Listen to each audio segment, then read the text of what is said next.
Assalamualaikum warahmatullahi wabarakatuh. Perkenalkan, nama saya Vina Alfiani, saya dari kelas 6 PAIC.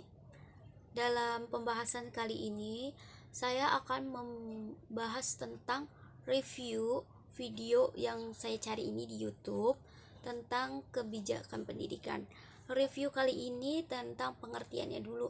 Pengertian kebijakan pendidikan awalnya yaitu tentang kebijakan. Kebijakan yaitu suatu dasar atau konsep, suatu konsep atau asas yang menjadi dasar pendidikan. Sedangkan dalam pendidikannya sendiri, pendidikan adalah pembelajaran, pengetahuan ataupun keterampilan. Jadi kebijakan pendidikan merupakan tahapan yang bersifat praktis yang berbeda dengan fondasi rumusan masalah ataupun fondasi rumusan yang bersifat praktis. Maka menurut Anderson, kebijakan pendidikan adalah suatu administrasi pemerintah untuk mengatasi permasalahan. Pelaksanaan kebijakan oleh pemerintah biasanya sebagai proses modifikatif dan administratif. Bila tujuan atau sasaran sudah ditetapkan dan program kebijakan sudah ditetapi karena sudah siap dan sudah disalurkan untuk mencapai tujuan serta sasaran. Menurut Van Netter dan Van Van dalam Nison 1995 dan Wibawan 1994, kebijakan pendidikan sebagai tindakan organisasi pemerintah maupun swasta, baik secara individu maupun kelompok untuk mencapai tujuan dan sasaran yang sudah ditetapkan. Menurut Sodiin Mujanto, kebijakan pendidikan sebagai proses panjang penyelesaian masalah. Bagaimana para peneraku menerapkan atau menjalankan suatu keputusan pendidikan di mana kebijakan pendidikan sebagai pemangku kepentingan diarahkan untuk pencapaian kebijakan pendidikan. Maka melalui rangkaian penyampaian para ahli menyimpulkan kebijakan pendidikan merupakan cara yang dilaksanakan agar suatu kebijakan organisasi dapat mencapai tujuan dan sasaran yang sudah ditetapkan dengan cara langsung menerapkannya dalam bentuk program kegiatan atau melalui formulasi kebijakan berupa turunan dari kebijakan itu sendiri sebagai kebijakan penjelas atau sering disebut dengan peraturan pelaksanaan. Hot dan Flinzer menyebutkan proses untuk mencapai tujuan itu dilakukan sebagai serangkaian program dan keputusan kebijakan yang memudahkan terwujud ke dalam praktik organisasi. Selanjutnya yaitu tentang aspek implementasi kebijakan ada 3, yakni idealize policy, kemudian target group, dan yang ketiga adalah implementing organization. Aggregation adalah pola interaksi oleh para perumus kebijakan, tujuannya untuk mendorong, mempengaruhi, dan merangsang target untuk melaksanakannya. Target group adalah bagian dari kebijakan pihak terkait atau policy holder diharapkan dapat mengadaptasi pola interaksi perumusan kebijakan karena kelompok ini menjadi sasaran dan suatu implementasi kebijakan dan dapat menyesuaikan politik tentang pelaku kebijakan pendidikan. Selanjutnya implementing organization agar pelaksanaan kebijakan yang bertanggung jawab sebagai kebijakan pendidikan itu sebagai fundamental faktor turut serta mempengaruhi implementasi kebijakan pendidikan atau tentang kebijakan pendidikan sebagai budaya, legalitas sosial, stabilitas sosial dan ekonomi politik ya. Maka dalam hal ini merupakan usaha yang dilakukan dalam kebijakan pendidikan sebagai praktik atau sebab apapun sebagai rumusan kebijakan pendidikan yang dirasakan manfaatnya oleh masyarakat. Sebagai sederhana apapun kebijakan pendidikan, jika sudah diupayakan maka akan berguna dan ada hasilnya. Dan ada komponen kebijakan pendidikan, yaitu menurut Antor Wahab dan Sufi. Yang pertama adalah siapa yang mampu mengimplementasikan kebijakan pendidikan, dan yang kedua tentang proses administrasi, yang ketiga tentang kepatuhan yang diharapkan, dan yang keempat tentang dampak pelaksanaan kebijakan pendidikan itu. Dari 4 hal tersebut, ada 2 hal yang menjadi fokus kebijakan pendidikan: kepatuhan atau komponen, dan apa yang terjadi atau what the. Dari mulai yang di atas dapat disimpulkan, kebijakan pendidikan adalah suatu proses penyelesaian masalah pendidikan untuk mewujudkan school dengan melewati proses atau generasi dengan sesuai dengan prosedur, atau menikmati proses kebijakan yang dapat dinikmati untuk seluruh pendidikan untuk meningkatkan kepatuhan administrasi dan meningkatkan pendidikan. Kebijakan pendidikan ini merupakan program yang penting dalam perumusan kebijakan pendidikan. Tanpa adanya kebijakan pendidikan maka menjadi sia-sia saja. Nah, oleh karena itu kebijakan pendidikan mempunyai peluang dan kedudukan yang sangat strategis dan penting dalam kebijakan pada umumnya juga. Demikian tentang pengertian kebijakan pendidikan. Selanjutnya itu saya akan membahas tentang kenapa kebijakan pendidikan ditetapkan di Indonesia, yaitu tentang pengertian dan habitat kebijakan pendidikan. Yang kedua tentang latar belakang kebijakan pendidikan. Yang ketiga bagaimana proses kebijakan pendidikan. Dan keempat bagaimana tentang ruang lingkup kebijakan pendidikan. Langsung saja kita memasuki tentang poin yang pertama, yaitu tentang habitat atau pengertian kebijakan pendidikan itu sendiri. Istilah kebijakan seringkali diterjemahkan dengan kata politik, aturan, program, keputusan, undang-undang, peraturan, dan kesesuaian serta kesepakatan yang strategis. Dari sini keragaman pemahaman dan makna tentang kebijakan juga sangat bervariasi, terutama pada aspek artikulasi dan konsepnya. Ada yang menyebutkan dengan konsi, yaitu dengan makna kebijaksanaan. Padahal dari segi artinya, kedua kata kebijakan dan kebijaksanaan tersebut sudah sangat berbeda. Istilah kebijaksanaan seringkali disebut dengan adalah sifat kearifan yang dimiliki oleh seseorang, sedangkan kebijakan adalah suatu aturan tertulis hasil dari keputusan bersama dari suatu organisasi. Kebijakan pendidikan diartikan sebagai kumpulan hukum atau aturan yang melekat pada pelaksanaan sistem pendidikan. Yang tercangkup di dalamnya terdapat sebuah tujuan pendidikan dan bagaimana cara tujuan tersebut.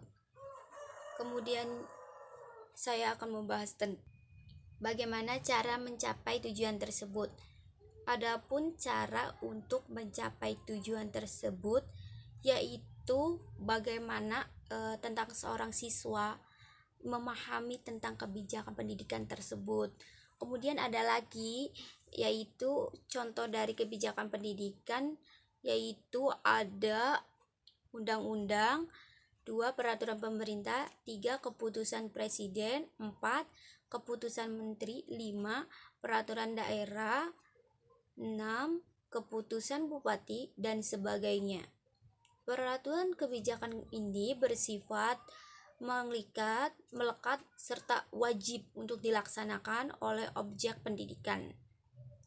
Nah, selanjutnya yaitu tentang poin yang kedua, tentang latar belakang perlunya kebijakan pendidikan.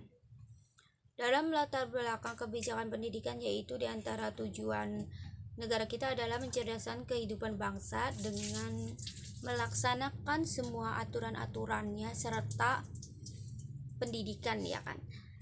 Karena pendidikan merupakan suatu dasar, ya kan, suatu dasar atau hak asasi bagi setiap warga Indonesia. Untuk itu setiap organisasi atau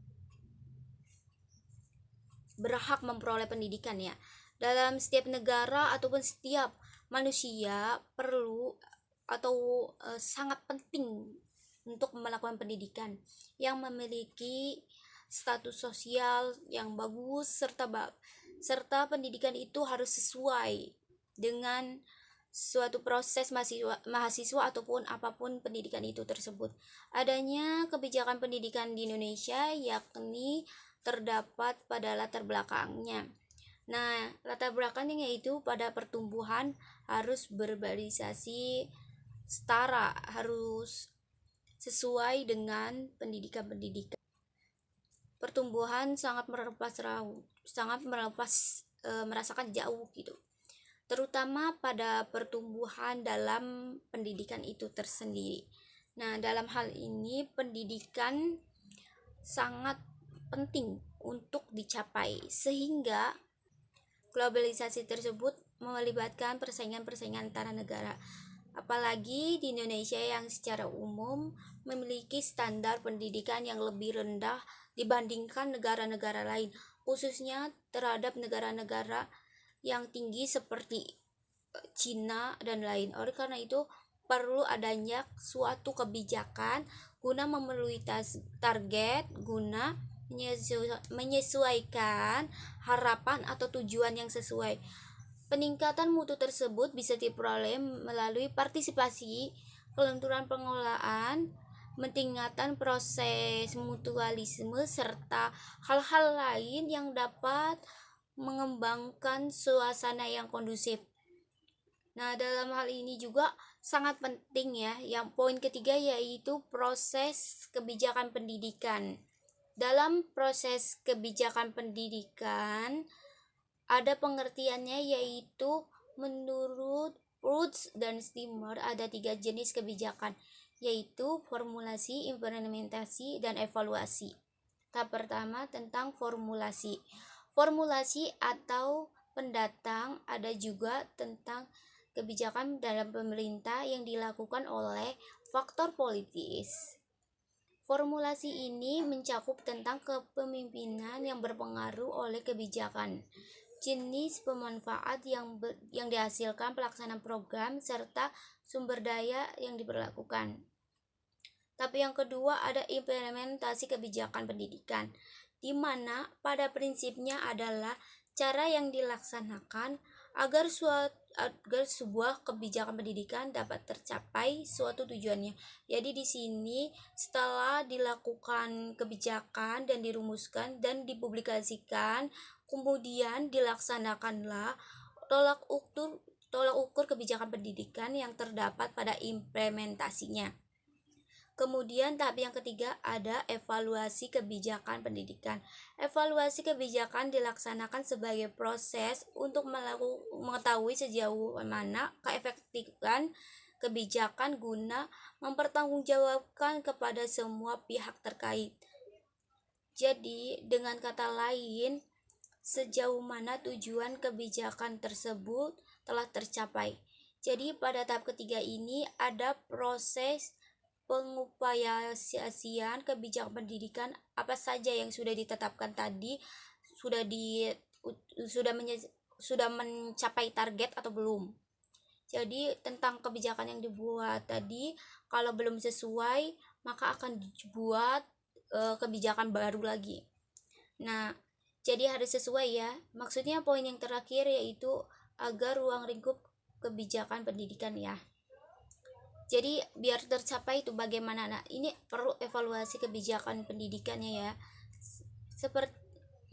Seperti yang dijelaskan tentang kebijakan pendidikan di atas, Ada lagi tentang ruang lingkup bersifat mengkerut, menyusup, dan mikro. Dari sifat tersebut yaitu antara lain makro. Kebijakan yang bersifat makro ini atau ayat umum atau bisa juga dikatakan sebagai kebijakan Undang-Undang Dasar. Kebijakan mikro yaitu contohnya yang termuat dalam Undang-Undang 1945. Kemudian ada lagi contoh yang lainnya tentang kebijakan pendidikan, yaitu tentang peraturan presiden, peraturan daerah, dan sebagainya. Yang kedua, ada kebijakan yang bersifat nyusut atau bisa disebut dengan kebijakan bersifat menengah yang lebih dikenal dengan penjelas pelaksanaan. Contoh dari kebijakan pendidikan ini yaitu kebijakan dalam hal seperti yang bersifat menengah itu seperti dalam peraturannya. Nah, dalam peraturan ini sifatnya peraturan gubernur, peraturan pemerintah, dan peraturan sebagainya. Bupati, peraturan bupati, dan sebagainya ya. Masih banyak lagi ini contohnya. Kemudian yang selanjutnya, kebijakan yang bersifat mikro yaitu mengatur pelaksanaan suatu kebijakan yang berkaitan dengan atau implementasi dari kebijakan publik. Nah, dalam hal ini sebagai contoh kebijakan pada mikro ini yaitu adalah dalam peraturan yang dikeluarkan oleh aparat-aparat publik ya tertentu yang berada di bawahnya yang berada di bawahnya tersebut. Jadi seperti menteri, gubernur, bupati, serta wali kota. Dan ada lagi tentang yang pemerintahan di bawahnya juga. Nah, ini juga dari peraturan-peraturan bersifat sangat mengikat dan wajib untuk ditaati oleh setiap masyarakat atau dilaksanakan oleh pelaku kebijakan itu tersendiri. Sekian saja yang bisa saya atau Vina sampaikan. Kurang lebihnya saya mohon maaf. Semoga bisa bermanfaat bagi teman-teman semua. Dan Vina akhiri dari Assalamualaikum warahmatullahi wabarakatuh. Terima kasih. Sampai jumpa kembali lagi. Dadah.